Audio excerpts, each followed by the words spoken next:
Hi guys, welcome back to my channel. അപ്പോൾ guys, നമ്മൾ ഇന്ന് ഡിസ്കസ് ചെയ്യാൻ വേണ്ടി പോകുന്നത് FA കപ്പിൽ നടന്ന മാഞ്ചസ്റ്റർ യുണൈറ്റഡ് വേഴ്സ് ആർസണൽ മത്സരത്തിൻ്റെ റിവ്യൂയാണ് നമ്മൾ ഇന്ന് ചെയ്യാൻ വേണ്ടി പോകുന്നത്.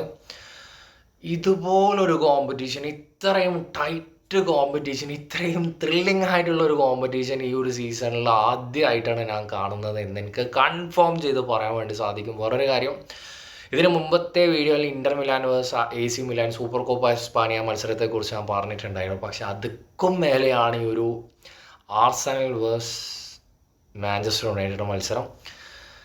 മാഞ്ചസ്റ്റർ യുണൈറ്റഡിൻ്റെ പെർഫോമൻസിലേക്ക് വരുന്ന സമയത്ത് എനിക്ക് പറയാനുള്ളത് ഒരു മൂന്ന് സീസൺ നോക്കുകയാണെങ്കിൽ പോലും ഇത്രയും അഗ്രസീവായിട്ട് കളിച്ച ഒരു മാഞ്ചസ്റ്റർ യുണൈറ്റഡ് ഞാൻ കണ്ടിട്ടില്ല. ഈ ഒരു മാച്ചിൽ അത്രയും ഒരു യുദ്ധത്തിന് പോകുന്ന ആ ഒരു മെൻറ്റാലിറ്റി ആയിരുന്നു.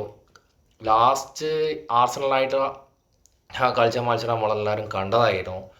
അതിനൊരു റിവഞ്ച് ആയിട്ടാണ് ഈ ഒരു മാഞ്ചസ്റ്റർ യുണൈറ്റഡിൻ്റെ പെർഫോമൻസിൽ എനിക്ക് കാണാൻ വേണ്ടി സാധിച്ചത്. ഒരുപാട് അവസരങ്ങൾ ഉണ്ടായിരുന്നു.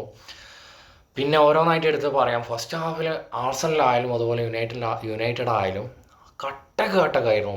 ആർസണലിന് ചില സമയത്ത് കുറച്ചൊന്ന് ഡൗൺ ആവുന്നുണ്ടെങ്കിലും പക്ഷേ ആ സ്പോട്ടിൽ തന്നെ കംബാക്ക് വരാൻ വേണ്ടിയിട്ട് വളരെ ഈസി ആയിട്ട് സാധിക്കുന്നുണ്ട് ആർസണലിനെ സംബന്ധിച്ചിടത്തോളം. സെക്കൻഡ് ഹാഫിലേക്ക് വരുന്ന സമയത്ത് മാഞ്ചസ്റ്റർ യുണൈറ്റഡ് കംപ്ലീറ്റ്ലി ഡൗൺ ആയി. ആ റെഡ് കാർഡ് ഡയലോഗ് കിട്ടിയ ആ റെഡ് കാർഡിന് ശേഷം പിന്നെ അറ്റാക്കിങ്ങിൽ യാതൊരുവിധ ഇമ്പ്രൂവ്മെൻറ്റും കൊണ്ടുവരാനോ ഒരു ചാൻസസ് ക്രിയേറ്റ് ചെയ്യാനോ ഒരു തരത്തിലും മാഞ്ചസ്റ്റർ യുണൈറ്റഡ് അവിടെ റോൾ ഉണ്ടായില്ല. മാക്സിമം ഡിഫൻസിലേക്ക് ഫോക്കസ് ചെയ്യുക എന്നുള്ള ഒരു ഗെയിം പ്ലേ ആയിട്ടാണ് എനിക്ക് സെക്കൻഡ് ഹാഫിൽ തോന്നിയിട്ടുണ്ടായത്. കാരണം ഒരാൾ 10 പേരുമായിട്ടാണ് കളിക്കുന്നത്. പിന്നെ എടുത്ത് പറയേണ്ടത് കോച്ചിൻ്റെ ആ ഒരു ടാറ്റിക്സാണ്, അമോറിമിൻ്റെ ഒരു ടാറ്റിക്സ്.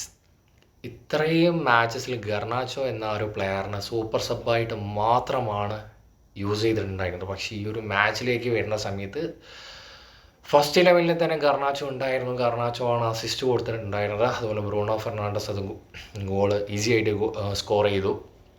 ആ ഒരു ഡിസിഷൻ 100% സക്സസ് ആയി എന്ന് തന്നെയാണ് പറയാനുള്ളത്. ലാസ്റ്റ് കളിച്ച മാച്ചിൽ യാതൊരുവിധ ഇമ്പാക്റ്റും ഉണ്ടാക്കാൻ വേണ്ടി ഗർനാച്ചോക്ക് സാധിച്ചിട്ടുണ്ടായിരുന്നില്ല. പക്ഷേ ഈ ഒരു മാച്ചസിൽ അങ്ങനെ ആയിരുന്നില്ല. വെൽ പെർഫോമൻസ് ആയിരുന്നു ഗർനാച്ചോയിൽ നിന്ന് കാണാൻ സാധിച്ചത്. പിന്നെ എനിക്ക് എടുത്തു പറയാനുള്ള ഹാരി മഗ്വയർ. ഇതുവരെ കണ്ട മഗ്വയർ അല്ല ഇപ്പോൾ യുണൈറ്റഡിൽ ഇപ്പോൾ അമോറിം വന്നതിന് ശേഷം കാണാൻ വേണ്ടി സാധിക്കുന്നത്. അഗ്രിഗേഷൻ എന്നൊക്കെ പറഞ്ഞു കഴിഞ്ഞാൽ ഫയറിൻ്റെ ഒരു എക്സ്ട്രീം ലെവലിലാണ് മെഗ്വയർ.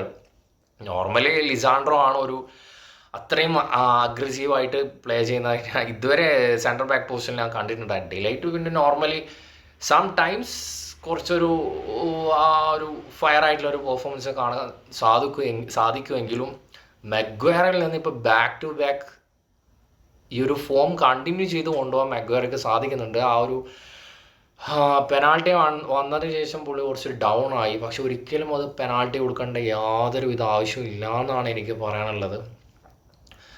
ജസ്റ്റ് ഒന്ന് ടച്ച് ചെയ്ത് അത് ഒരു ആക്ടിങ് ആണ് എന്ന് ഒരു വാർ വരെ ചെക്ക് ചെയ്യാൻ വേണ്ടിയിട്ട് നിന്നിട്ടുണ്ടായിരുന്നില്ല. എനിക്ക് തോന്നുന്നു ആർസണലിനായിരുന്നു ഈ ഒരു മത്സരത്തിൽ ഒരുപാട് കണ്ണടച്ചു കൊടുത്തത്. ഒരുപാട് ചാൻസസ് വാർ വരെ ചെക്ക് ചെയ്യാണ്ടാണ് അങ്ങനെ ഒരു ഡിസിഷൻ എടുക്കുന്നത്, പെനാൾട്ടി കൊടുക്കുന്നത്.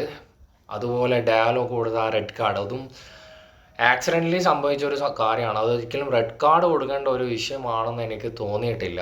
നിങ്ങളുടെ അഭിപ്രായം നിങ്ങൾ കമൻറ്റിൽ രേഖപ്പെടുത്തുക. ഇതെൻ്റെ പേഴ്സണൽ ഒപ്പീനിയനാണ് പറയുന്നത്. അങ്ങനെ ആ റെഡ് കാർഡ് പെനാൾട്ടി വന്നതിന് ശേഷം ഗോൾ ഒഡേഗാർഡ് കിക്ക് എടുക്കാൻ വേണ്ടി വരുന്നു, അഗൈൻ സേവ് ചെയ്യുന്നു. ആ ഒരു സമയത്ത് ഞാൻ ശരിക്കും ആ ഒരു ഗോള്, അതായത് പെനാൾട്ടി സേവ് ചെയ്യുന്നതിന് മുന്നേ ഒനാന ഉണ്ടായിരുന്നെങ്കിൽ കുറച്ചുകൂടി ബെറ്റർ ആയേനെ എന്ന് തോന്നിയതായിരുന്നു. പക്ഷേ ശരിക്കും ഗോളിൽ നെട്ടിച്ചു എന്ന് ഇതുവരെ കളിച്ചത് ഇത്രയും ഫോമായിട്ട് ഞാൻ ഇതുവരെ കണ്ടിട്ടില്ല ഈ ഒരു ഗോളിനെ.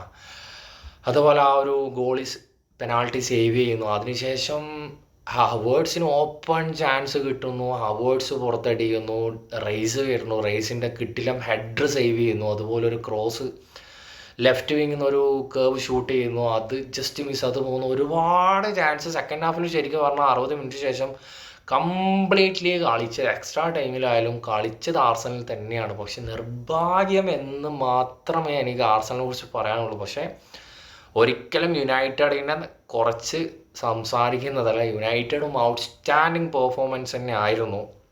പക്ഷെ സെക്കൻഡ് ഹാഫിന് ശേഷം യാതൊരു വിധത്തിലും അറ്റാക്കിങ്ങിൽ ഒരു വലിയൊരു ഇമ്പാക്റ്റ് കൊണ്ടുവരാൻ യുണൈറ്റഡിന് സാധിച്ചില്ല. മാക്സിമം ഡിഫെൻസീവ്ലി ഫോക്കസ് ചെയ്യുക എന്നുള്ളൊരു ഗെയിം പ്ലേ ആയിരുന്നു അമോറിം എടുത്തത്. പക്ഷേ അത് 100% സക്സസ് ആയി. പെനാൾട്ടിയിലേക്ക് പോയി. പെനാൾട്ടിയിൽ 5-4 എന്ന ഗോൾ സ്കോറിന് യുണൈറ്റഡ് വിൻ ചെയ്യുന്നു.